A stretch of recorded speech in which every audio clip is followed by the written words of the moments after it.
24절부터 다시 한번 큰 소리로 같이 읽겠습니다. 시작. 거짓 그리스도들과 거짓 선지자들이 일어나 큰 표적과 기사를 보여 할 수만 있으면 택하신 자들도 미혹하게 하리라. 보라, 내가 너에게 미리 말하였노라. 예, 지금 거짓 그리스도, 거짓 예언자들이 일어나 그랬어요. 그때 원문에 보면 어떻게 되어 있냐면 일으킴을 받아 이렇게 되어 있어요. 수동태. 거짓 그리스도와 거짓 예언자들이 일어난다는 뜻이 아니라 일으킴을 받아 이렇게 되어 있어요. 누가 일으키는 건가요? 거짓 그리스도와 거짓 예언자들이 일으킴을 받는데 누가 일으키는 건가요?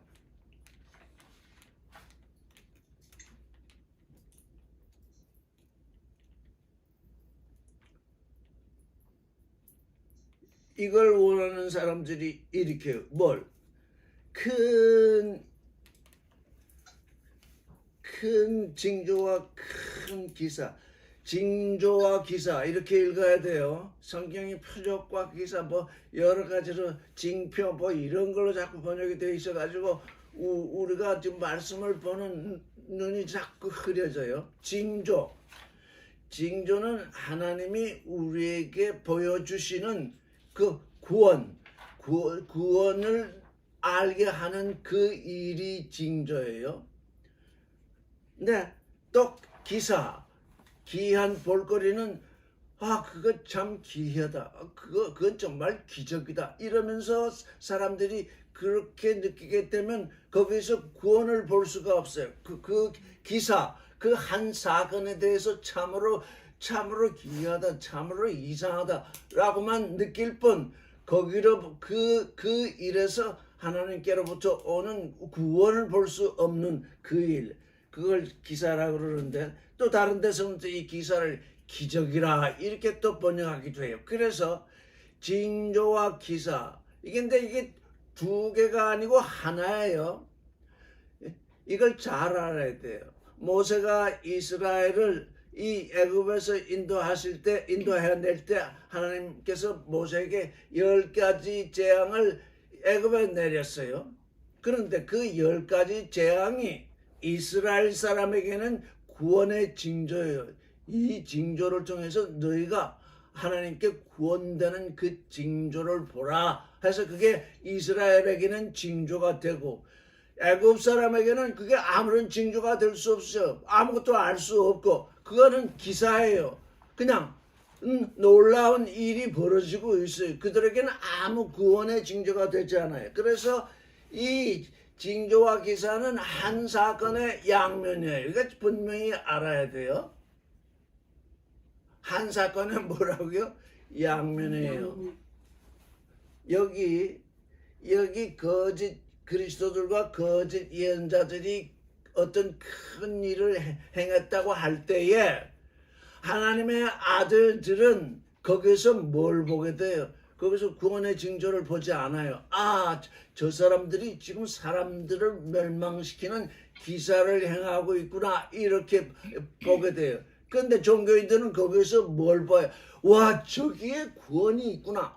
저기에 뭐가 있다고 해서 거기에 다 현혹돼서 쫓아가게 되어 있어요. 그러니까 어떤 일이 있을 때 그 마음의 눈으로, 영의 눈으로, 하나님을 사랑하는 눈으로, 하나님의 생명을 보는 눈으로, 거룩한 눈으로, 진리의 눈으로 그걸 볼 수 있어야 돼. 그걸 보지 못하면 거기에 다 끌려가게 돼요. 그래서 그렇게 되면 그게 기사가 되고 말아요. 다 거기 끌려가는 사람들은 멸망으로 이끌어가는 기사가 돼요.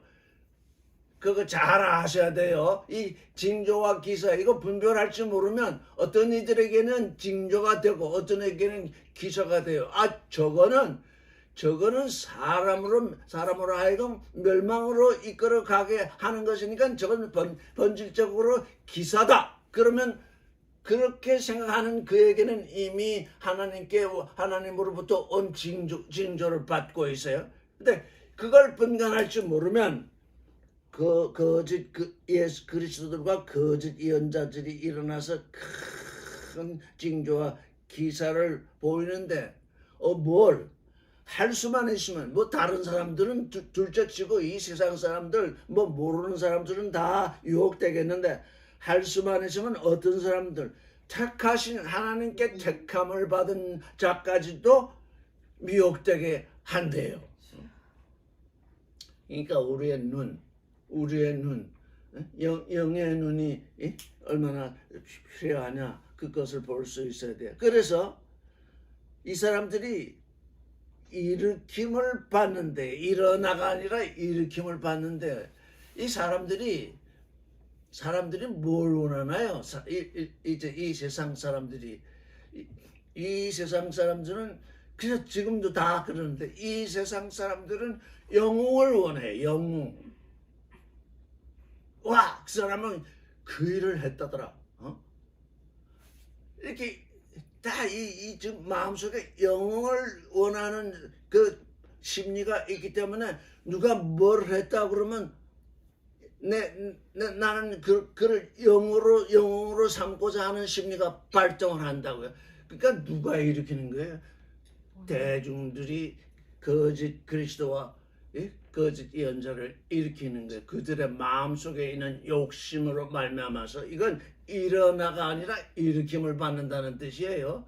그래서 우리 자신이 하나님께 속한 존재냐 아닌 존재냐 하는 것은 내가 지금 어떤 영웅을 바라보고 있느냐. 지금 요즘 우리 선거철이 되어 있는데 이 사람이면 뭐 좀 나한테 이익이 되지 않을까?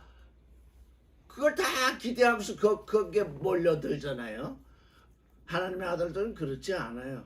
너나 지금 다 세상에 속한 존재인데 누가 좀 더 욕심을 덜 부리느냐, 누가 좀 더 그냥 세상의 눈으로 볼 때 누가 좀 더 나으냐, 이것 정도밖에는 판단할 수 없어요. 그가 뭐다 이렇게 그런 눈으로 보지 아니한다고. 그래서 거짓 그리스도들과 거짓 예언자들이 일어나는데 그런 바라는 영웅을 바라는 심리가 있으니까 이제 그 옆에 있는 존재들 맞으면 거짓 그리스도들 나는 이제 예수 그리스도 안에서 나는 이제 그리스도가 되었다. 또 이렇게 얘기하는 사람들이 오늘 여기저기 더 많거든요.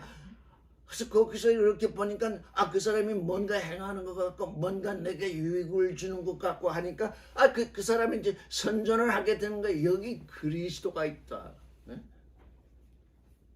그렇게 해서 다 사람들이 미혹을 당하게 되어 있어요. 그렇게 될 것이다. 그런데 보라, 내가 너에게 미리 말하였다. 이거 얼마나 예수 그리스도는 지금 우리를 구원하러 오셨는데 그 구원자가 오셔서 십자가를 지시고 죽었다가 3일 만에 살아나셔서 이제 우리의 부활의 주인이 되셨는데 그분의 이름으로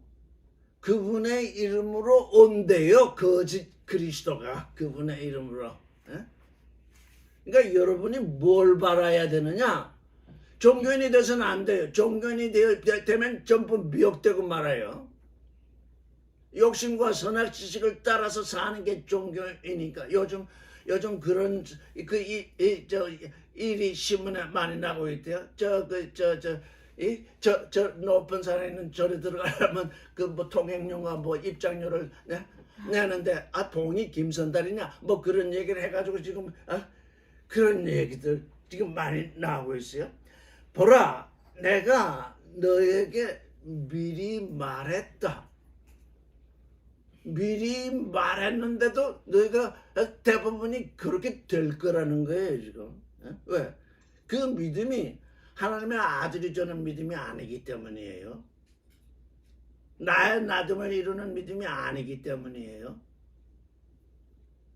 그 좀 우리 안에 인식이 분명히 돼야 돼. 그래서 우리나라에서도 요즘은 좀 잠잠하지만 조금 시간만 흘러가면 저 과거로 올라가면 얼마나 위대하다는 사람들이 그냥 이산저산에서 옹고해가지고서 일들을 벌리고 있었잖아요. 근데 그들이 뭐 때문에 그들 그런 일을 할 수 있었느냐? 징조와 기사를 행할 수 있었기 때문이에요. 그가 행할 능력이 그들에게 주어진대요. 하나님의 아들들은 예수 그리스도께서 병자들을 고치시고 이렇게 하신 것은 성경에서 다 읽어서 아니까 그게 머리에 지식으로 남아 있으니까 예수처럼 무슨 일을 한다 그러면 그게 현혹이 돼요. 그런데 여기 예수께서 인자는 말하기를 내가 미리 말해두는데 그런 일이 내 이름으로 오는 사람들이 행하겠다. 왜? 이제 이 오메가 때는 하나님의 아들이 저는 그 일에 대해서 얘기를 해야지. 예수가 2000년 전에 오셨는데 병자들도 고치고 다 하셨어요. 그건 그때 그 병인들의 그 고난을 함께 짊어지고 해결하신 거예요. 그때 이후로 2000년 이후로 지금 모든 병을 고칠 수 있는 건 이제 의사들이 고칠 수 있게 그것도 주님의 은혜예요. 이 세상에서 병은 의사들이 고치게 돼 있어요. 못 고치는 병이 유일하게 못 고치는 병이 우리 영의 병이에요. 그건 그리스도만이 고칠 수 있어요. 근데 여기 징조와 기사는 뭐예요? 육신의 것이에요. 전부. 영의 것이 전혀 아닙니다. 영의 것은 하나도 여기 포함이 안 되어 있어요. 육신의 것. 그것까지도 그들이 행할 수 있게 된대요. 그때 우리가 말씀 속에 깊이 말씀 속에 거하게 되느냐, 말씀의 눈으로 이 세상을 보게 되느냐 하는 그거 내가 너에게 미리 말했다. 26절 시작. 그러면 사람들이 너에게 말하되 보라 그리스도가 광야에 있다 해도 나가지 말고 보라 골방에 있다 해도 믿지 말라. 예. 사람들이 여기저기서 이제 그리스도 얘기를 하니까 이 사람이 이 그리스도가 진짜인지 저 그리스도가 진짜인지 이제 분간이 안 되니까 어느 그리스도가 진짜야 이제 이런 의문이 떠오를 거 아니에요. 그때에 예수께서 광야에 나가서 40일간 기도한 그 기사가 홈에 기록되어 있으니까 그리스도는 광야에 계실 것이다. 또 이렇게들 생각한다는 거예요. 그래서 광야에 있다. 아니다. 골방에 있다. 근데 그리스도는 어디 계셔요? 우리 마음 가운데 계시잖아요. 이게 전부 눈에 보이는 그 일, 눈에 보이는 그 어느 산에 있다. 그게 아니라는 거예요. 지금 그리스도가 오신 이후의 일, 오셨을 때의 그 일과 그리스도가 이제 예수께서 십자가에 못 박혀 죽으셨다가 살아나신 후의 일, 그리스도를 보는 눈이 전혀 다르다는 것이에요. 내가 너희에게 말했다. 이제 나는 보이지 않는 존재다. 왜? 내가 아버지께로 가니까 너희가 나를 보지 못한다. 아버지가 어디 계세요? 우리 마음 가운데. 내가 아버지께로 가니 너희가 나를 보지 못한다. 그게 의다. 그 의를 알지 못하면 이제 오늘날 이 시대에서 이제 여기저기서 믿음이 왕성하다는 존재들이 그냥 무슨 전쟁을 일으키듯이 뭘 좀 하려고 하는데 특별히 오늘날 어때요? 한국이 뭐가 된다. 한국에 세상의 모든 재물이 들어온다. 또 다들 그러고 있어요 지금. 그렇게 보이는 그게 뭐예요? 그게 미혹거리예요. 근데 그 미혹거리가 왜 생기느냐? 여기에서 참으로 그 일이 미혹거리가 왕성하게 생기는 거기에서 이기는 존재가 하나님의 아들이거든요. 아무 미혹도 없고 아무 전쟁도 없고 아무것도 아닌 데서 하나님의 아들이 등장하지 못합니다. 그런 것을 이겨야 그런 것을 이겨야 거기에 하나님의 아들이 등장하거든요. 그래서 어디 광야에 있다. 아, 예수 오셨을 때 어디 계셨냐? 광야에 있었다. 광야에 있다. 그것도 믿지 말라. 나가지 말라. 골방에 있다.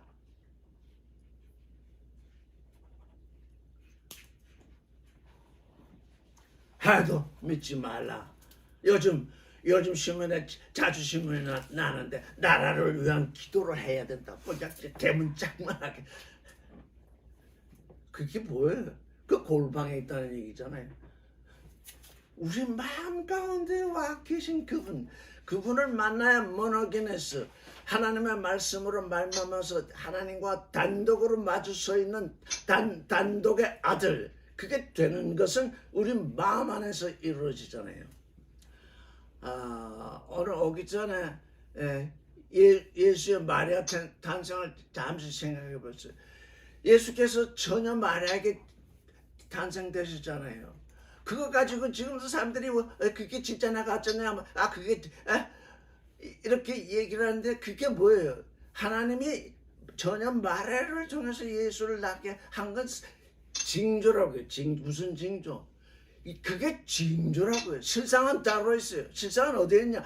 예수 안에 그리스도가 태어나는 그 일이 실상이에요. 그래서 우리가 항상 앞에 징조, 그건 전혀 마리아가 예수를 낳았으니 우리 눈에 보이는 일이에요. 예전에 다 사람의 눈에 보였어요. 눈에 보이는 것은 징조예요. 자, 내가 너에게 하나의 징조를 보이겠는데 처녀가 잉태해서 아들을 낳는다. 근데 그가 이름이 예수다. 거기서 끝난 것이 아니고 그 예수가 십자가에 죽었다가 3일 만에 부활해서 그리스도가 된다. 그래서 우리 안에, 우리에게서 지금 누가 태어나야 돼요? 우리가 예수로 말미암아서 우리가 전부 마리아 같은 순결한 처녀가 되어 있을 때 비로소 우리 안에 잉태가 되잖아요. 하나님의 아들이 잉태돼요. 잉태돼서 나아지면 그것뿐이 아니라 그 하나님의 아들과 이 육신, 이게 하나 되는 그 일, 그게 실상이라는 거예요. 그게 예수께서 전혀 마리아에게 태어나지 않았으면 이 복음은 없는 거예요. 이거 없는 겁니다. 이거 호음은 왜? 징조가 없었으니까. 하나님의 아들이 실제적으로 우리 인생들 안에서 어떻게 태어나는가? 마리아 같은 처녀, 예수로 말미암아서 죄 사함을 받아서 마리아 같은 처녀 안에 하나님의 말씀으로 속사람이 태어나고 그 속사람과 그 사람이 하나 되는 그 일이 하나님의 아들 되는 일이다. 그게 실상으로 우리에게 드러나 있거든요. 그런데 그걸 가지고 그게 처녀였느냐 아니었냐 뭐 어쩌느냐, 이게 뭐예요? 도무지 성경을 모른다고요 지금. 여러분 마리아가 되지 아니하면 하나님의 아들을 낳을 수가 없어요. 예수로 말미암아 죄사함을 받아서 온전히 정결한 존재가 안 되어 있으니까 다 종교인이 돼버린 거예요. 왜? 제 마음대로 믿으니까.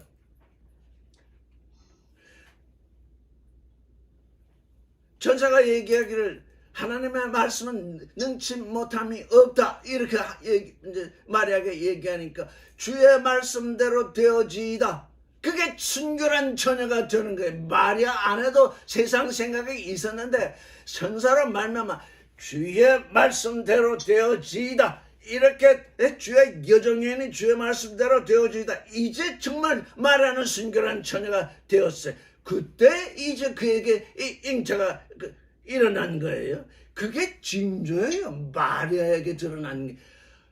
이게 우리 하나님이 얼마나 우리를 사랑하셨기에 그냥 내 속사람을 낳고 속사람과 그 사람이 하나 된다 이렇게 얘기를 하지 아니하고 그 하나의 징조를 세워서 이렇게 정결한 처녀를 통해서 나의 아들이 나아진다는 것을 이 먼 천하의 징조로 보여주시고 우리로 하여금 그 일을 통해서 이제 우리 안에 하나님의 아들이 나아지게 하는 이 일, 이게 지금 우리에게 와 있어요. 그래서 예수 그리스도를 믿는다고 그러잖아요. 예수는 누굽니까? 우리로 하여금 죄에 대해서 죽게 하시는 분이에요. 그리스도 우리로 하여금 의에 대하여 살게 하시는 분이. 그래서 죄에 대해서 죽으니까 죽음이 한번 오고 의에 대해서 사니까 부활이 오는 거예요. 죄에 대해서 죽게 하시는 분이 예수요. 의에 대해서 살게 하시는 분이 그리스도입니다. 그래서 우리에게 와 있는 이 믿음은 바로 십자가의 믿음이잖아요. 한 곳에서 한 알파에서 죽고 오메가에서 살아나는 이 일, 이게 지금 예수 그리스도의 십자가로 말미암아 우리에게 지금 나와 있어요. 그것 말고 다른 거 얘기하는 건 전부 거짓 그리스도다. 그것 말고 다른 거 얘기하는 예언자들 다 거짓 예언자들이다.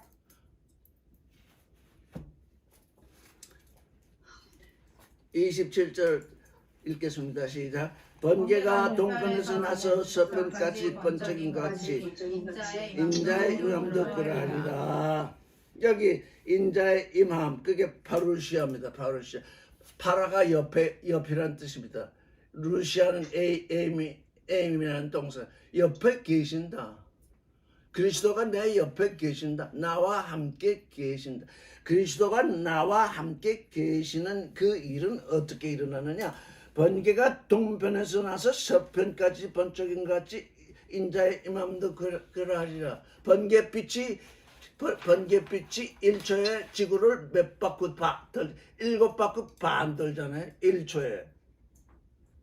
주님이 우리에게 임하시는 것은 미국이다, 중국이다, 소련이다, 한국이다, 이것이 분간이 되는 것이 아니라 1초에 지구를 7바퀴 반을 도는 그 번개빛처럼 우리에게 일어나는 일이에요.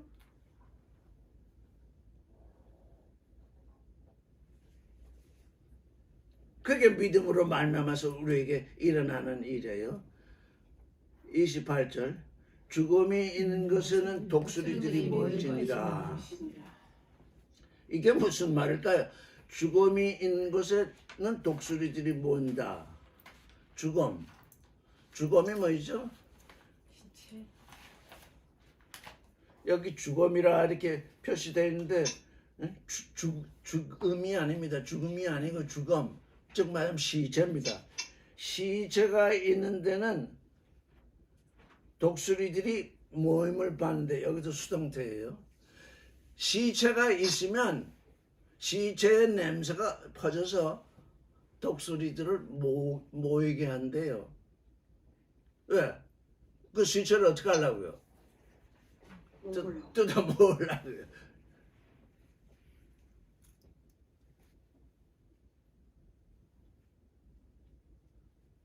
이게 무엇일까요? 갑자기 번개가 동편에서 나서 서편까지 번쩍인 같이 인자의 임함도 그러하리라. 그렇게 말씀하시고 나서 즉 바로 죽음이 있는 곳에 시체가 있는 곳에 독수리들이 모임을 받을 것이다. 이게 뭘까요? 번개가 동편에 나서 서편에 번쩍인 같이 주님을 영접하지 못한 존재들, 그건 뭐예요? 그건 시체예요. 그건 죽은 존재들이라고요. 그 죽은 존재들에게서 육신의 정력, 안목의 정력, 이생의 자랑, 선악수직, 이건 냄새가 온 세상을 향해서 풍기거든요. 그러면 누가 모여요? 독수리들이 모여요. 거짓 그리스도, 거짓 예언자들이 거기에 모인다고요. 그 시체들을 뜯어먹으려고 모인다고요.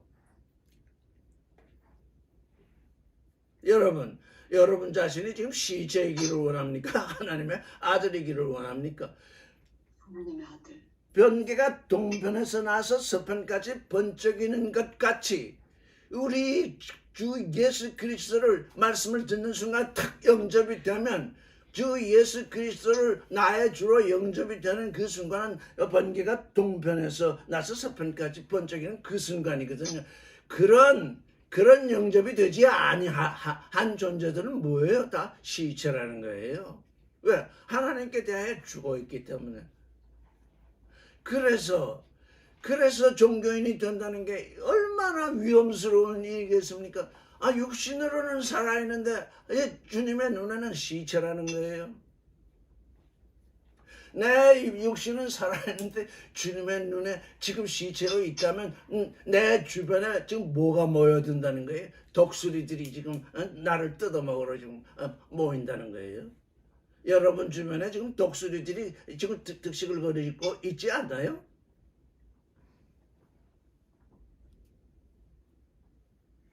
그저 사람의 욕심 이거를 조금이라도 부추겨서 뭔가 11조를 내게 하든 먼저 봉사를 하게 하든 다 그거 뭐예요? 그거 시체 뜯어먹는 일이에요. 시체를 뜯어먹는다는 게 도대체 뭐냐? 영의 눈으로 바라봤을 때 그게 뭐냐? 실체가 풍기는 그 무엇이에요? 하나님 안에서 하나님의 아들이 되지 아니하면 시체가 되는 것뿐이에요. 시체가 되면 독수리들, 이 독수리들은 어디에 나냐면 하늘 높이 날아요. 하늘 높이 날아요. 왜? 어디에 시체가 있는지 봐야 되기 때문이에요.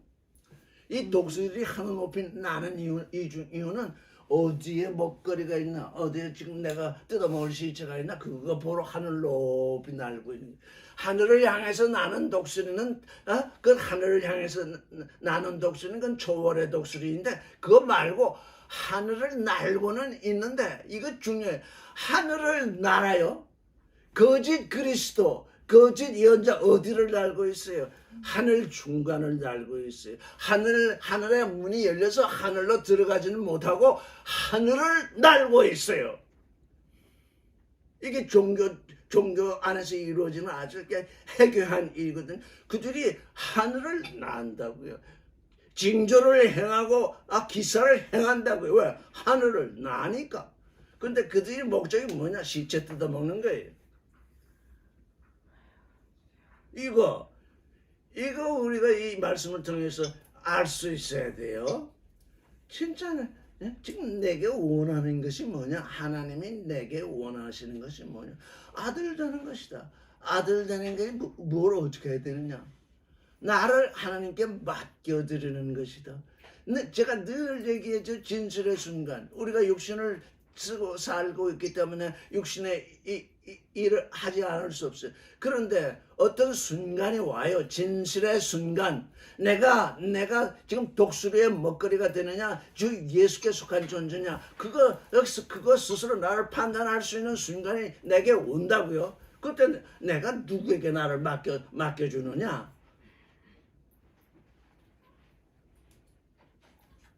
내가 나의 욕심을 향해서 쫓아간다. 그럼 나는 뭡니까? 나는 시체가 되기를 원합니다. 지금 그 얘기잖아요. 나는 당신의 아들이 되기를 원합니다. 이렇게 하나님 편에 서지 아니하고 자꾸 인생 편에 서가지고 나는 이걸 달성하지 않으면 안 되겠습니다 하고 자꾸 그러면 나는 시체가 되기를 원합니다. 내 곁에 지금 독수리들이 모이기를 원합니다. 뭐 그런 얘기잖아요.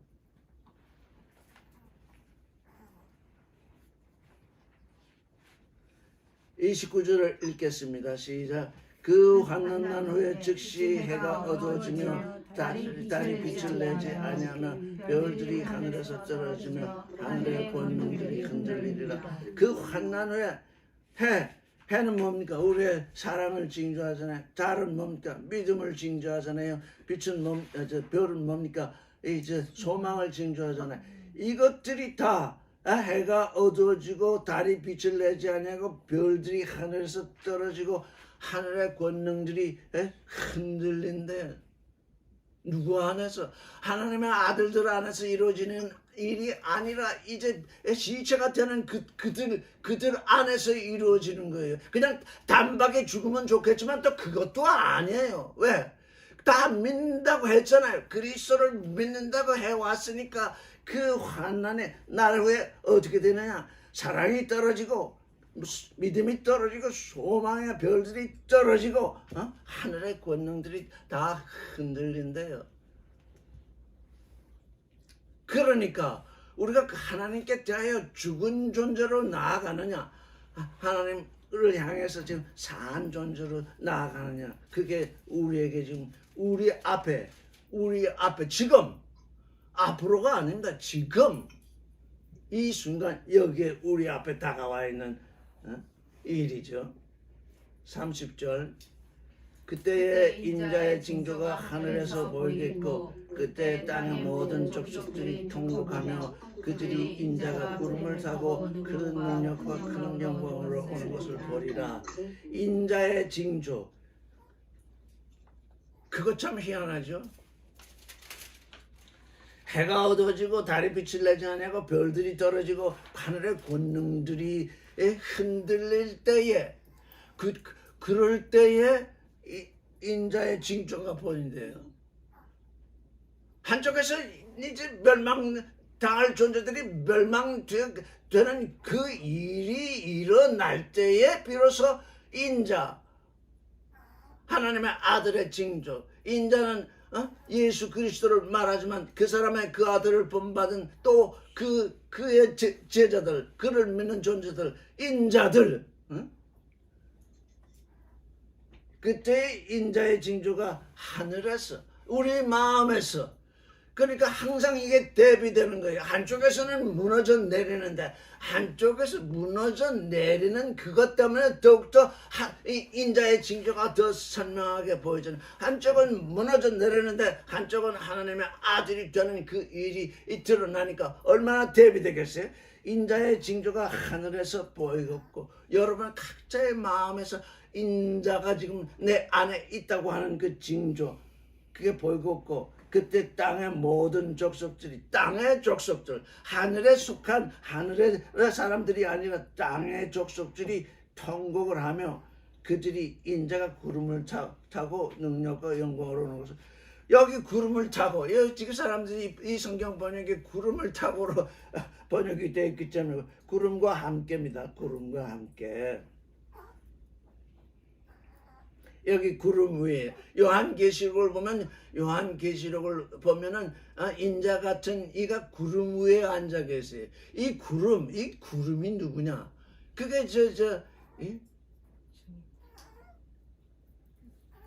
노아에게 징조로 보여주신 그 구름 속에 두어진 무지개, 구름 속의 무지개 누구냐? 그 무지개는 예수 그리스도를 말하고 구름은 누구냐? 그리스도를 믿는 하나님의 아들들이. 그래서 구름 타고 오시는 것이 아니라 그 구름과 함께 오시는 거예요.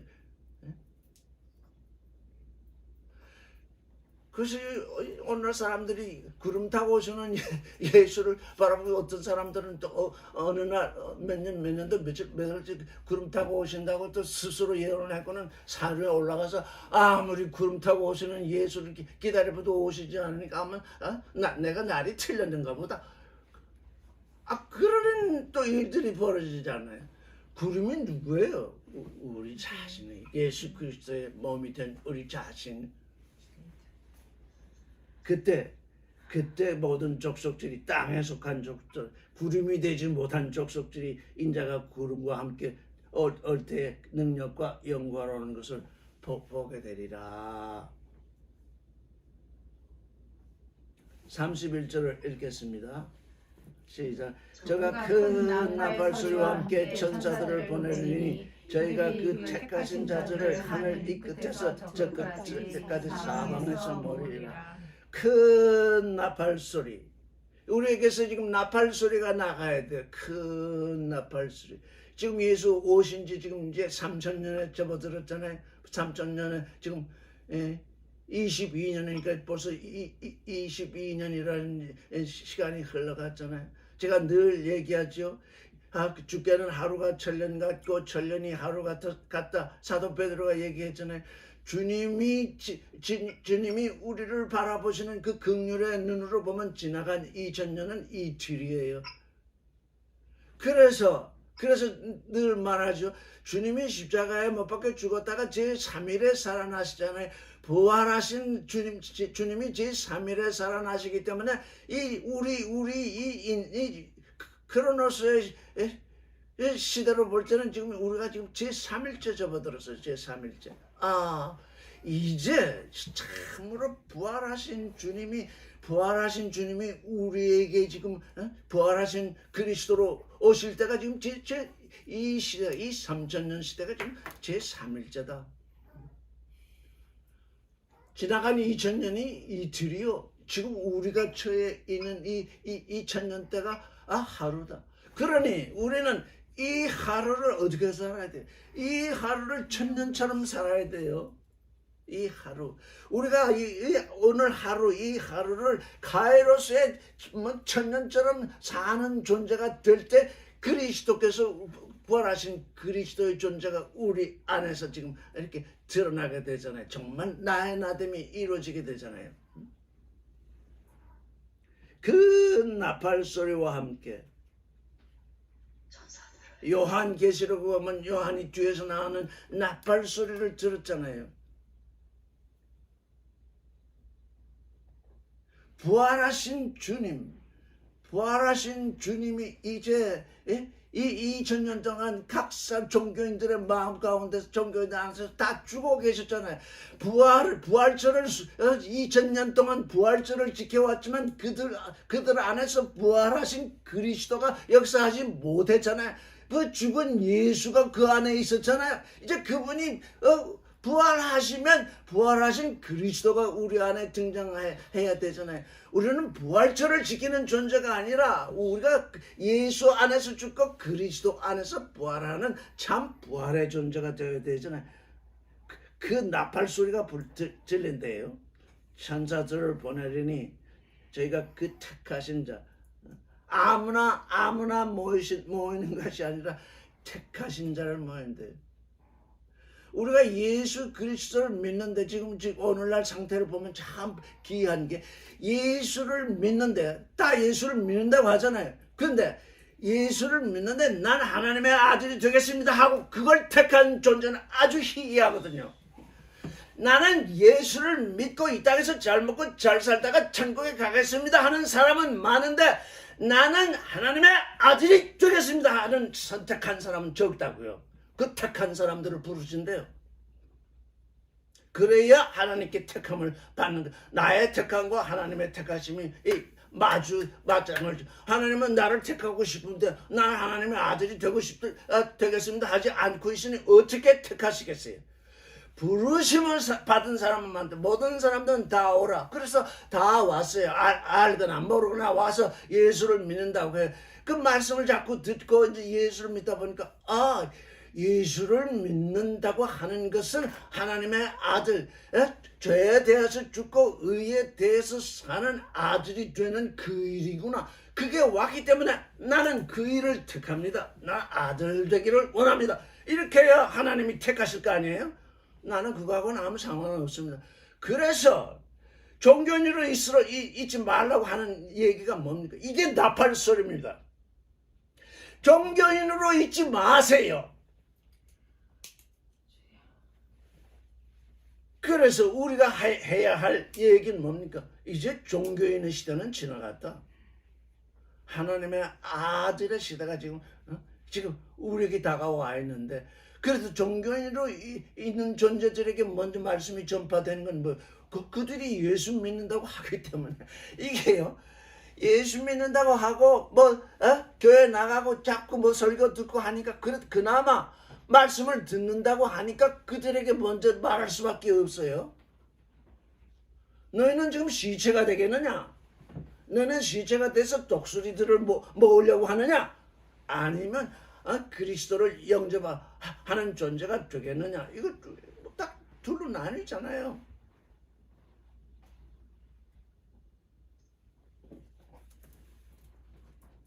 하늘 이 끝에서 저 끝으로 여기 하늘 사방에서 이렇게 말하는데 하늘에 네 바람이라고 되어 있어요.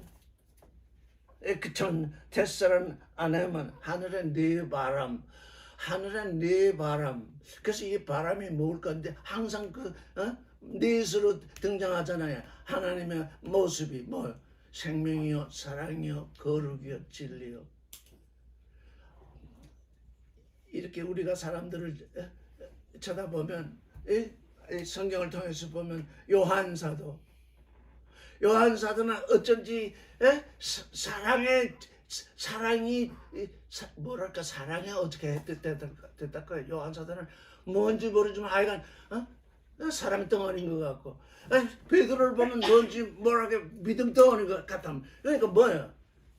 하나님의 생명과 사랑과 거룩과 진리가 어느 한 존재 안에 온전하게 이렇게 드러나지 못하잖아요. 그렇지만 뭐 한 가지에 있어서는 좀 더 다른 그 무엇보다도 좀 더 낫잖아요. 그래서 하늘의 네 바람, 하늘 이 끝에서 저 끝까지 모으신대요. 자, 우리는 어때요? 이게 이 모으는 일, 어느 날 우리들이 이 육신의 삶을 사는 게 얼마나 힘이 든지 이 모으는 일에 힘을 쓸 수가 없어요. 밥 먹고 사느라고 너무너무 힘이 들어가지고 이 모으는 일, 하나님의 나팔소리를 내는 일, 이 일에는 거의 참여하지 못하고 그저 허덕허덕거리는 것 같아요. 그래서 어떻게 된다는 거야? 내 속에서 나팔 소리가 먼저 들려줘야 돼. 내 속에서 먼저 나팔 소리가 들려야 돼. 너 그러고 있을래? 너 그러고 있을래?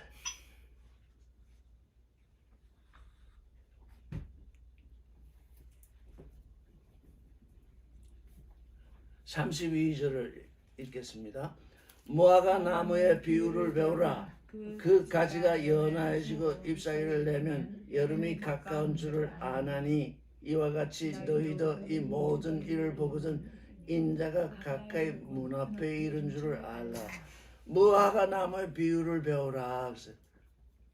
무화과 나무는 이스라엘을 징조하고 있잖아요. 이스라엘이 지난 2000년 동안 온 세계에 지금 이산되어 있다가 이제 1940몇 년도부터 이제 팔레스타인에 다시 조그만 나라를 세우고 지금 이제 이렇게 지금 나아가고 있잖아요. 무화과 나무의 비유를 배우라. 무화과 나무는 눈에 보이는 나무예요. 그 가지가 연해지고 잎사귀를 내면 여름이 가까운 줄 안다. 여름이 가까웠대. 여름. 열매를 거두는 가을이 아니라 여름이 가까운 줄을 알라. 이와 같이 너희도 이 모든 일을 보거든 인자가 가까이 문 앞에 이른 줄 알라. 예. 저는 그래서 지금 이 2000년을 이틀로 보는 이유가 지금 주님이 문 앞에 와 계신데 왜 이틀 전에 지금 십자가에 돌아가셨다가 이제 제3일 만에 부활하시는데 그거 주님께는 하루가 천년 같고 천년이 하루 같으니까 하루를 천년처럼 참으시고 또 천년을 하루같이 기다리시는 그 주님 앞에서 이 시간, 이 크로노스의 시간은 우리에게 그냥 의미가 있다면 있고 없다면 없잖아요. 카이로스의 시간, 주님과 소통하는 시간, 그 시간이 우리에게 가까이 지금 와 있잖아요. 가까이. 이 카이로스 시간은 사실 이제 크로노스의 시간보다 먼저 있던 시간인데 이제 우리 육신을 가진 우리에게는 나중에 다가오잖아요. 우리가 육신을 가진 존재가 카이로스를 먼저 맞이할 수는 없잖아요. 육신으로 왔다가 그리스도의 말씀으로 말미암아서 지금 카이로스에 들어오게 되는 것인데 그게 문 앞에 이른 줄을 알라. 이 모든 일을 보거든 인자가 그 사람의 그 아들이 너희를 그 사람들의 그 아들들이 되게 하기 위해서 우리가 하나님의 아들이 된다는 건 뭡니까? 인자 그 사람의 그 아들이 우리 안에 오셔서 그 사람들의 그 아들들 하나님의 아들들을 되게 하시려는 일이잖아요. 문 앞에 이른 줄을 알라. 34절 읽겠습니다. 시작. 내가 진실로 너에게 말하노니 이 세대가 지나가기 전에 이 일이 다 이루리라. 성경을 읽으면서 34절처럼 어려운 말씀은 없었어요. 내가 진실로 너에게 말하는데 이 세대가 지나가기 전에 이 일이 다 이루리라. 아니 이 세대라고 번역된 것이 괜히한데 아니 주님에게는 정말 이 세대라는 게 무엇을 말하는 것인가? 이 세대라는 게 이 세상 사람의 크로노스로 말하면 30년을 말합니다. 이 30년 안에 다 이 일이 이루어지라. 그러면 이미 이 세상은 끝났어야 돼요. 근데 지금도 계속되고 있잖아. 자, 이 게네아, 이게 주님이 말씀하신 게네아가 뭔가? 죽게는 하루가 어떻다고요? 천년 같고. 천년이 하루 같으니까 죽게는 천년이 하루입니다. 그러면 3천년은 3일이잖아요. 그 3일은 뭐예요? 한 세대에 속한 거예요. 아, 이게 주님의 시간에서 지금 말하는 이 세대, 예? 이걸 우리가 알지 못하니까 이 세대가 지나가기 전에 다 일이 일어난다니까 또 이걸 해석하는 사람들이 이 말씀은 뭐냐? 옛날 2000년 전에 예루살렘이 멸망한 그것을 말한다. 그게 어떻게 그렇게 해석이 되겠습니까? 그건 알파입니다. 그건 알파일지 몰라도 지금 오메가, 우리 영적인 삶 속에서 주님이 보시는 그 세대, 하루가 천년 같고 천년이 하루 같은 그 세대,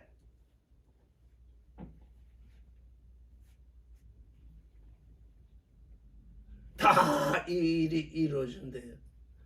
그러니까 또 어떤 사람들은 또 제가 말을 아니 하나님은 좀 수십억 년을 잡고 계신데 제가 좀 서두르는 것 같으니까 뭘 그렇게 서두르세요 또 그런다고요. 근데 이 세대가 어떤 세대냐? 주님에게는 하루가 천년 같고 천년이 하루 같은데 나의 세대는 100년이 지나가지 못해요. 나에게 있어서는 사실 주님의 나 자신의 100년의 세대는 뭐 주님께서는 하루도 안 돼요. 그러니 내 세대, 주님의 세대 말고 주님의 세대에 속한 내 세대, 나는 어떻게 해야 돼? 난 서둘러야 돼요. 왜? 나의 나됨을 이루어야 되니까. 수십억 년을 기다린 하나님이니까 나도 느긋하게 기다리다가 숨이 꼴딱가닥 넘어가면 그거 어떡하겠어요? 나의 나됨은 주님의 시간 속에 이 주님의 하루가 천년 같으니까 주님의 하루 속에서 내가 천년을 누리는 존재로 이렇게 지나야 되겠구나. 이렇게 그 시간을 어떻게 그걸 어떻게 해야 된다고 할까요? 진국이라고 할까? 하여간 내 안에 들어온 그 시간을 아주 그냥 이렇게 아주 아름답게 참되게 지나가는 그런 존재라야 되지 않겠어요? 왜? 이 세대가 지나가기 전에 다 이 세대는 주님의 세대인데 주님의 세대 안에 들어온 나의 세대는 나의 세대는 주님의 하루에도 속하지 못하니 내가 주님의 세대 안에 들어와 있으니 이 세대를 어떻게 살랴?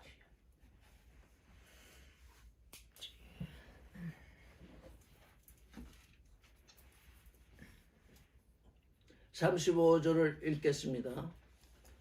천지는 없어지겠으나 내 말은 없어지지 아니하리라. 이 천지는 뭐냐? 이 천지, 이 천지라는 것은 사람의 마음 안에 들어와 있는 하늘과 땅입니다. 내가 지금 이 한국에서 사는데 어떤 동네에서 살고 어떤 한 집에서 살고 있습니다. 내가 활동하는 범위는 제한되어 있습니다. 그게 나의 천지입니다. 나는 그 이상을 살지를 못합니다. 내가 여행을 좋아해가지고 가령 에베레스트 산까지 간다. 나의 천지를 확장해봤자 에베레스트 산까지밖에 되지 못합니다. 내가 살고 있는 이 천지, 이건 내가 지나가면 다 없어지게 되겠습니다. 그래서 뭐라고 합니까? 천지는 없어지겠으나 내 말은 없어지지 아니한다. 주님의 말씀이 내 안에 들어와 있기 때문에 내 육신 이건 사라지지만 주님의 말씀은 사라지지 아니한다.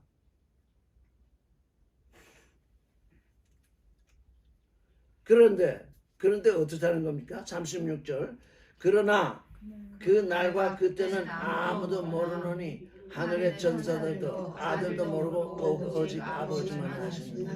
예, 여기 그 날과 그때 두 가지죠. 날이 있어요. 하루가 천년 같은 날이 있어요. 그 날이 있고 그 날에 또 속한 때가 있어요. 근데 그 날과 그때는 아무도 모른대요. 하늘의 천사들도 아들도 모르고 오직 아버지만 아시느니라. 그러니까 뭐예요? 아버지는 아들에게도 이 날과 때를 확실하게 이렇다 이렇게 말씀해 주시지 않은 거예요. 왜? 모든 아들들은 뭘로 살게 하시려고? 믿음으로 살게 하시려고. 다 알고 모든 것을 다 알면 믿음이고 뭐 소용없죠. 다 아는데. 예수도 육신을 가지고 오셨기 때문에 육신을 가진 그분에게는 이것이 감추어 있었어요. 육신의 존재에게는 뭐냐? 감추인 게 있어야 믿음이 생기게 되는 거예요. 하나님이 이렇게 하신다 하는데 이렇게 하신다는 것이 내가 다 알고 있으면 뭐 믿고 뭐가 할 게 없잖아요. 우리 아버지만이 아시는 그 날과 그 때가 있는데 그걸 믿음으로 가지게 하시는 거예요. 아들도 모르고 오직 아버지만 아신다. 근데 그때의 징조는 다 아들도 누구든지 다 알아야 돼요. 그때의 징조, 야훼 하나님이 노아에게 말씀하셨잖아요. 방주를 지으라. 방주를 짓는데 한 100년 정도 걸렸을 거잖아요. 방주를 지으라 그러면 홍수가 있겠는데 이미 노아는 어떻게 돼요? 100년 후에 홍수가 올 걸 알고 있는 거예요. 왜? 그걸 아니까 방주를 짓는 거예요. 하나님이 말씀하셨으니. 그래서 노아의 때와 같다. 우리 그리스도인들에게 하나님을 믿는 우리 하나님의 아들들에게는 이미 우리를 알게 하시는 거예요. 노아의 때처럼 미리 알게 하시는 거예요. 노아의 때처럼. 인자의 임함도 그러하리라. 38절. 홍수 전에 노아가 방주에 들어갔던 날까지 사람들이 먹고 마시고 장가들고 시집가고 있으면서 홍수가 나서 저희를 다 멸할같이 깨닫지 못하였으니 인자의 임함도 이와 같으리라. 이 노아의 일, 이번에 이 창세기를 이제 출간하게 되겠는데 이 노아의 일, 이번에 제가 자세히 이 노아의 기사를 다시 점검하면서 저도 저 자신한테 제가 그렇게 해서 잘난 것이 아니라 어떻게 하나님이 내게 드러나셨으면 이 성경상 노아가 술 먹고 취해가지고 지금 저 벌거벗은 그게 죄로 지금 드러나고 있는 그 일이 예수 그리스도를 가르쳐 보이는 그 일로 이렇게 드러내신 이 일, 이번에 그 교정 보면서 너무 감사했어요. 예수 그리스도가 벌거벗고 십자가에 못 박혔거든요. 그가 벌거벗고 싶어서가 아니라 다 벗겨서 그렇게 됐잖아요. 노아가 그 포도주를 마시고 예수 그리스도의 피를 상징하는 그 포도주를 마시고 자기 노인 그 방주를 지어가지고 8식구와 모든 동물들을 살린 그 권세와 권위 그거 대단한 거거든요. 그걸 다 벗어버렸잖아요. 우리는 하나님 앞에서 내가 가진 것을 다 벗어버려야, 즉 죄에 대해서 죽어야 그리스도로 말미암아 부활이 오는데 이걸 계속 그저 나의 정당화, 아주 얼마나 종교인들이 정당화를 잘하는지 그저 이때 이만하고 저때 저만 하면서 그저 자기를 감싸는데 그거 다 벗어버려야 되는 것입니다. 뭐 때문에? 그리스도의 피를 마시는 존재는 그거 다 벗어버리게 돼 있어요. 그게 하나도 부끄러운 게 아니에요. 왜?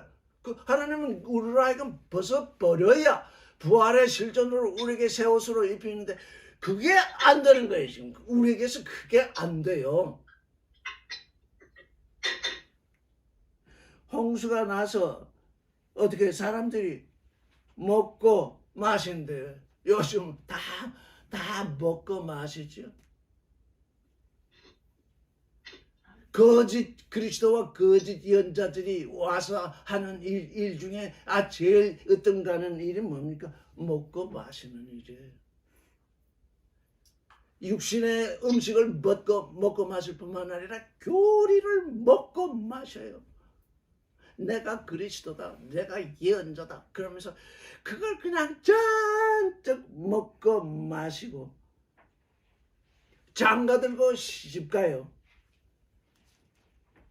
그 일이 인생의 일의 전부예요. 먹고 마시고 장가가고 시집가고. 직장 다니는 것도 뭐예요? 다 직장에 장가가고 시집가는 거나 마찬가지예요. 그래서 먹고 마시고 장가들고 시집가고. 홍수가 나서 저희를 다 멸하기까지 깨닫지 못하였다. 이 홍수, 그때는 물의 홍수예요. 육신에 다가간 물의 홍수. 어느 날 교리의 홍수. 도대체 한 성경을 읽으면서 하나님의 계시의 말씀, 살았고 운동력 있는 말씀, 로고 비전, 말씀이 말씀 자신을 계시하는 그 예언의 실상, 그 안으로 들어가지 않냐고 제 마음대로 제 멋대로 어떤 분이 나하고 얘기하다가 딱 한다는 말이 나는 성경을 그렇게 읽지 않아요. 참 정말 그때는 너무나 깜짝 놀랐어요. 그럼 어떻게 읽는다는 거예요? 나는 성경을 그렇게 읽지 않아요. 이렇게 얘기하더라고요. 그래서 그때 너무너무 충격이 심해서 그럼 성경을 어떻게 읽어야 되나? 또 그 오래전에 그 얘기 듣기 오래전에 직장 이 동료가 있었는데 내가 이렇게 성경을 본다고 하니까 성경을 어떻게 읽어야 되냐? 성경에 대해서 관심도 없으면서 또 그렇게 얘기. 내 마음대로 읽어라.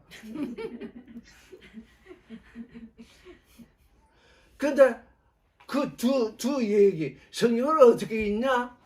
그 얘기하고 성경은 난 그렇게 읽지 않습니다 하는 그 두 얘기를 이렇게 묵상하다 성경이 나를 읽어야 되는데 내가 성경을 읽고 있었구나.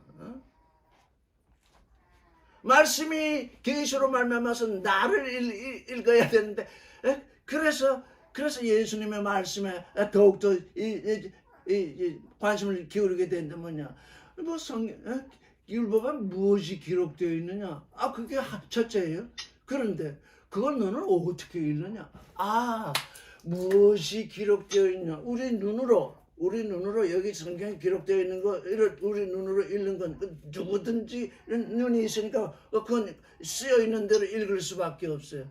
근데 그걸 어떻게 읽느냐? 이걸 어떻게 읽습니까? 성경이 계시가 너를 읽어줘야 된다. 그래서 그 계시 속으로 내가 들어가야 된다. 근데 사람들은 자꾸 그 성경을 읽으면서 자기 교리를 만들어내잖아요. 가령 이렇게 내 뭡니까? 네 시작은 미약하였으나 네 나중은 창대하리라. 거기에 빨간 줄 노란 줄 푸른 줄 쫙 그저 그것만 믿고 네 처음은 미약하였으나 네 나중은 창대하리라. 이게 그냥 욕심 덩어리가 하늘을 올라가잖아요. 근데 그 욥기에 나오는 그 얘기는 하나님이 주신 말씀이 아니고 욥의 친구가 그냥 한 말이에요. 그걸 하나님의 말씀으로 여기고 요즘도 어디 선물 파는 데 가보면 그냥 그걸 이만한 이렇게 판에 적어가지고 다들 그렇게 읽거든요. 그렇게 읽으면 안 되는 거예요. 말씀이 나를 어떻게 조명해 주느냐? 말씀이 나를 하나님의 아들이 되라고 조명해 주는데 엉뚱한 데서 내 처음은 미약하시나 내 나중은 창대하다. 이게 내가 믿을 말씀이다. 나는 이거 하나 붙들고 살겠다. 그럼 뭐요? 그 종교인 되고 말잖아요.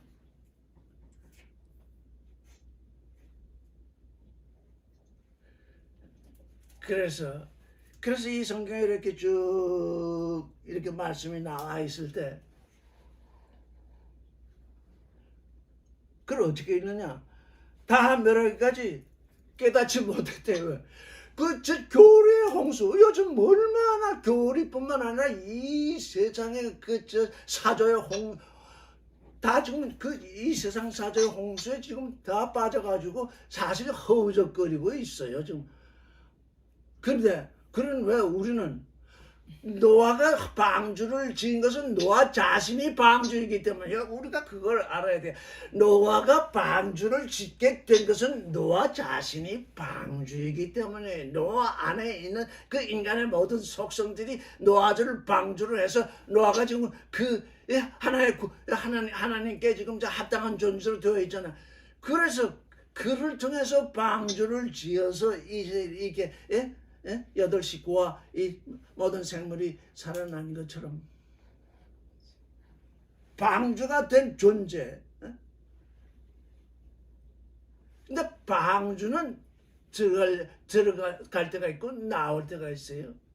요즘 또 어떤 사람들은 이 교회 건물을 또 방주라고 그래가지고 자꾸 거기다 끌어들이는데 나오려고 생각을 안 해. 방주는 들어가면 나와야 돼요. 만약에 안 나오면 하늘에서 불의 심판 내리면 거기 방주 안에 있던 사람 다 타버리고 말아요. 그걸 착각을 한다고요. 내 자신이 방주다. 내 자신이 하나님을 향해 있는 존재다. 이게 우리 안에서 이게 확실하게 돼야 돼요. 그런데 어떻게 됐는지 그 사조, 그 홍수의 물길이 얼마나 셌는지 다 멸함을 당할까지 깨닫지 못했다. 종교인들이 교리의 물결에 딱 휩쓰이면 깨닫지 못해요. 이건 그거 어떻게 깨닫겠어요? 깨닫는 방식은 내가 지금 내가 지금 이게 홍수 속에 지금 이거 허적거리고 있는 것이 아니냐 이렇게 생각이 들 때 좀 생각이 오는데 그때 하나님의 아들들이 손을 내면서 이렇게 내밀어 줘야 돼요. 아멘. 이 지금 겨울의 홍수 이것 때문에 이거 홍수 이 물의 홍수는 지나갔는데 이 겨울의 홍수 때문에 지금 온 세상에 주님이 아무리 내가 미리 말했다 여기 내가 너에게 미리 말했다 이렇게까지 말씀하셨는데도 도무지 그게 귀에 안 들어요. 그러니 그 홍수에 멸망할 수밖에 없잖아요.